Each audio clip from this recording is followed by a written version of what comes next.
Rookie quarterbacks who made the playoffs since 1970. C.J. Stroud did that last year. Brock Purdy in 2022. How about Skylar Thompson with my Dolphins in 2022? Mac Jones did it. Lamar Jackson. Connor Cook with the Raiders. Dak Prescott, Russell Wilson, RG3, Andrew Luck, T.J. Yates with the Texans. And some of these, they're filling in for somebody who was injured. Mark Sanchez, Joe Flacco, Matt Ryan, Ben Roethlisberger, Sean King, Todd Marinovich, Jim Everett, Dieter Brock, Bernie Kosar, Dan Marino. We're asking Caleb Williams to join that group. I think he can. Let's bring in Mike Tannenbaum, former front office executive for 2 NFL teams. You can find him on Get Up, SportsCenter, NFL Live throughout the summer. Good to see you, Mike T. Do you think Caleb Williams leads the Bears to the playoffs this year? I don't, Dan, but I think he's going to have a great career. And I think we're putting such an enormous amount of pressure on these young quarterbacks. You know, you look most recently at guys like Patrick Mahomes, Jordan Love. They sat, and now they're 2 of the younger, bigger stars in our league. Obviously, Mahomes is the best player. And I think going back to, like you mentioned, Sanchez, like Mark was a meaningful part of what we did at the Jets, but he was not the leader of the band by any stretch. And I think these guys are going to hit bumps in the road, and that's just part of development. I look at Caleb Williams being on Hard Knocks, Dan. I just really worry. It's the old Coach Parcells. Like, let's not put him in Canton quite yet. If you were front office exec with the Bears, would you have embraced Hard Knocks to give your team more, publicity, exposure nationally, or because you have a rookie quarterback, you'd be like, nope, not this year? Yeah, I lived it. And the whole world got to see what a shitty punt returner I am. So that will live on forever. But look, the bottom line is you're the quarterback of the Chicago Bears. You're like beyond Barack Obama. You're the most important person from the state of Illinois for the foreseeable future. And that's going to take some time. Like, Dan, look at you. You're a Hall of Fame broadcaster. You're a hell of a lot better today than you were in the formative years of your career. Like, you got to put your time in. And if I was the Bears, I would have kicked and screamed and said, hey, we don't mind doing Hard Knocks, but not this year. Let this kid grow. Let him develop. Let him, again, make some mistakes without the eyes of the whole world seeing it. Yeah, I think they want the publicity there. And if Mike was talking about being a kick returner, you can Google that, Mike Tannenbaum returning punts, and you'll have a good laugh there. When you saw the Jalen Waddle deal, your reaction was? Smart. Good young player, explosive, touchdown scorer. That market's only going up. I'm hard-pressed to understand what Minnesota's doing, Dan. The day that Kirk Cousins graduates and goes to the Falcons, I fly to see Justin Jefferson's agent, and I don't leave the room without getting a deal done, and that market just continues to explode. Well, I was curious. Waddle, it felt like, got number 1 wide receiver money, and at what point does Tyreek Hill go, I need to renegotiate here? I actually think that's apples and oranges. I think Tyreek Hill is going to ask for a new deal. After this year, he has no guaranteed money. So I think regardless, I think Tyreek Hill's mindset is, I love Waddle, but he's 1A or 1B, whatever it is. I'm the guy here. I'm the best receiver in the NFL, and I'm going to want $35 million a year. And I'm glad that I have Robin, but I'm Batman. Okay, speaking of Tyreek Hill, we had this discussion earlier today. Let's say Tyreek Hill and Randy Moss were coming into the NFL. Now, you knew what their talents were. Which one would you take first in today's NFL, Randy Moss or Tyreek Hill? I'm always going to take Moss just because there's things about his game that are literally indefensible. I think with Tyreek Hill, who's a Hall of Famer, I think you could try to jam him at the line of scrimmage. You could put somebody over the top. There's ways to at least slow down speed. But with Randy Moss, it was kind of like with Gronk for all those years, Dan, like red zone, like what's coming, and literally it's indefensible what he could do in terms of high pointing the ball. So to me, I would take Moss over Hill. But I'm watching when they had Hard Knocks during the season with the Dolphins, and they just had a camera on Tyreek Hill. You can't cover him. Like, even trying to get him off the line of scrimmage, Mike, I just think he can beat you short, long. He's so quick. He's as fast as Randy Moss, or at least close to it, I'm guessing. Now, he doesn't have the height advantage, but he's not afraid. He's going to get it, and he can take it 80 yards And, the pass can be 4 yards, and he takes it 80. It always felt like Randy, and look, he was unbelievable, but he was a home run threat. I need singles and doubles sometimes, too, and it feels like Tyreek Hill gives me both. Yeah. Look, I'd love to have either or both on the team, but again, I go back to Randy Moss to me is a little bit more like Gronk. Like, no matter what we did with Gronk, we couldn't defend him, like, just because of the size. And I think Moss's ability to high point the ball, to me, is what would separate the two. But again, I'm taking nothing away from Tyreek Hill.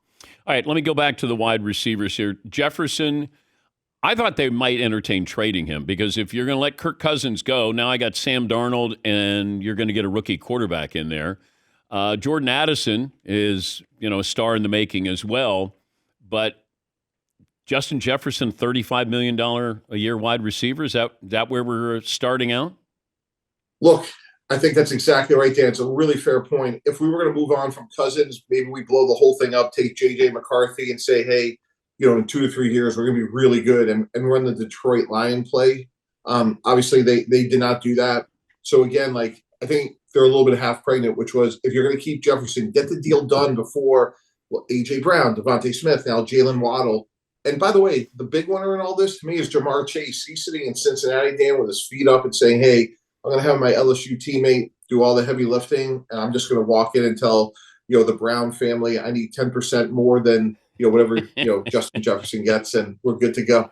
Okay, where do you rank wide receiver on your priority list as far as who you're paying and how much you're paying? I'm not paying them as much, but for a different reason. I think the position's super important, but it's also replaceable. And let me give you a great example. If you and I were running the Cowboys, first of all, I'm shocked that Dak's not signed yet. Like, they've given him a blank check, but he's going to be there. I'm going to pay Micah Parsons before CeeDee Lamb just because it's a lot harder to find Micah than it is CeeDee Lamb. Taking nothing away from CeeDee Lamb, but if we were running a team, Dan, we could find a receiver, and that's why I would consider paying one, not two. And I think a good example of that is like what Cincinnati's doing. They're going to let T. Higgins graduate.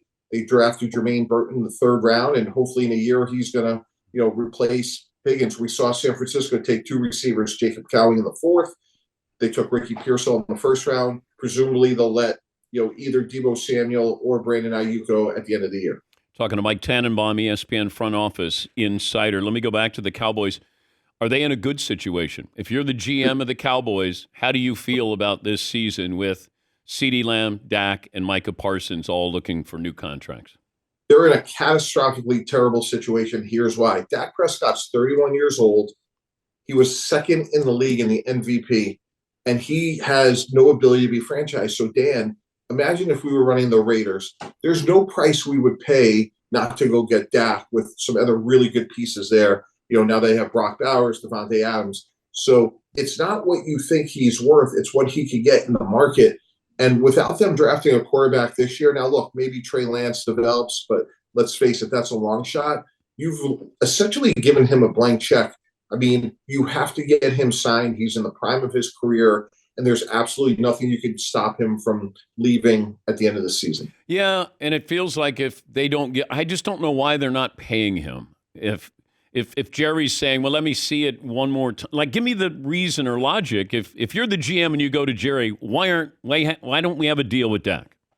Yeah, I think there is an argument out there. And when you talk to teams, there's a little bit of a sentiment of, would you rather have Gardner Minshew at $10 million a year and versus someone like, Daniel Jones or Kirk Cousins between 35 and 40 million a year, meaning that B market is one where it's taking up so much of your resources, unless they're like a difference maker.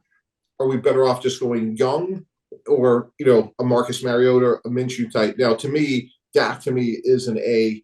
I know there's some postseason concerns, but he's played really well. And when you talk to people in that building, his leadership and character is beyond reproach. And he has a personality that could withstand being, basically like one of the highest profile positions in the sport. Yeah, they keep waiting, and the price tag keeps going up. If I said you can have Jordan Love for the next 5 years or Trevor Lawrence the next 5 years.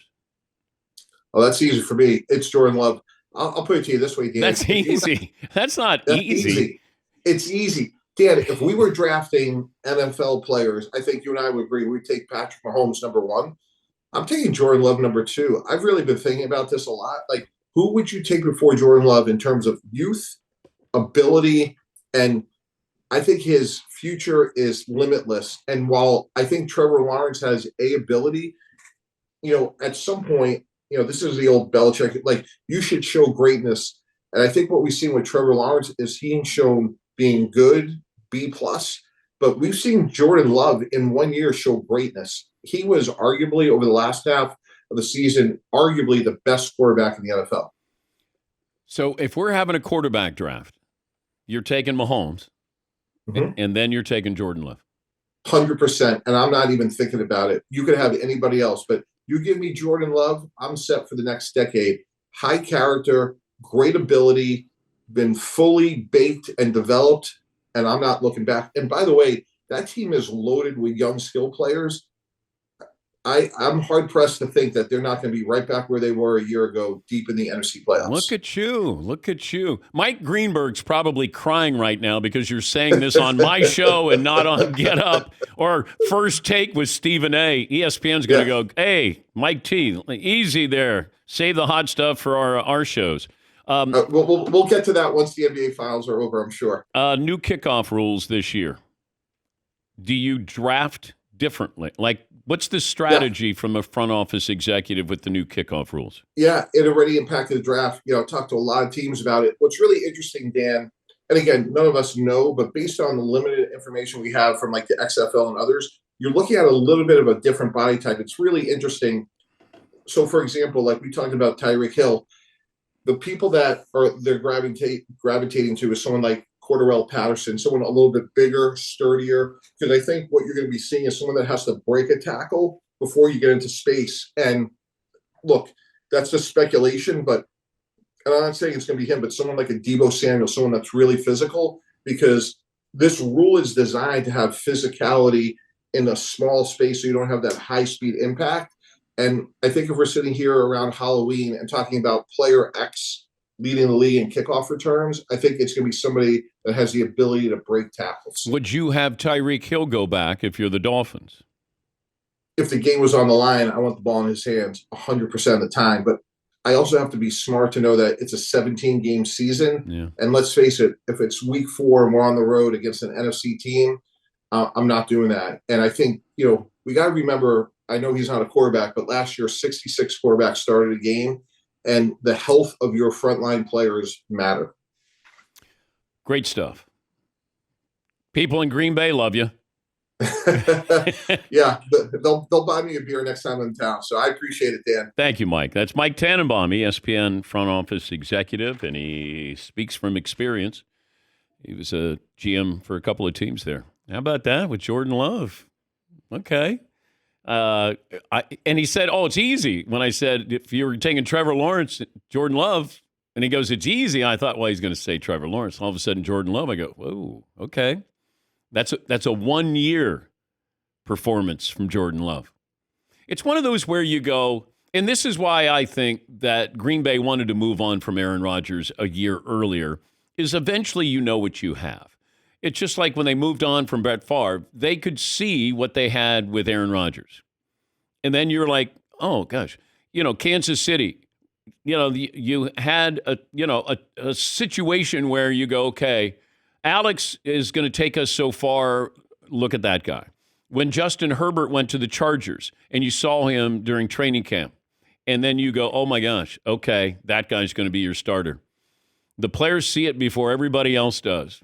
But Jordan Love is the second quarterback off the board with everybody in there. Joe Burrow, Lamar Jackson.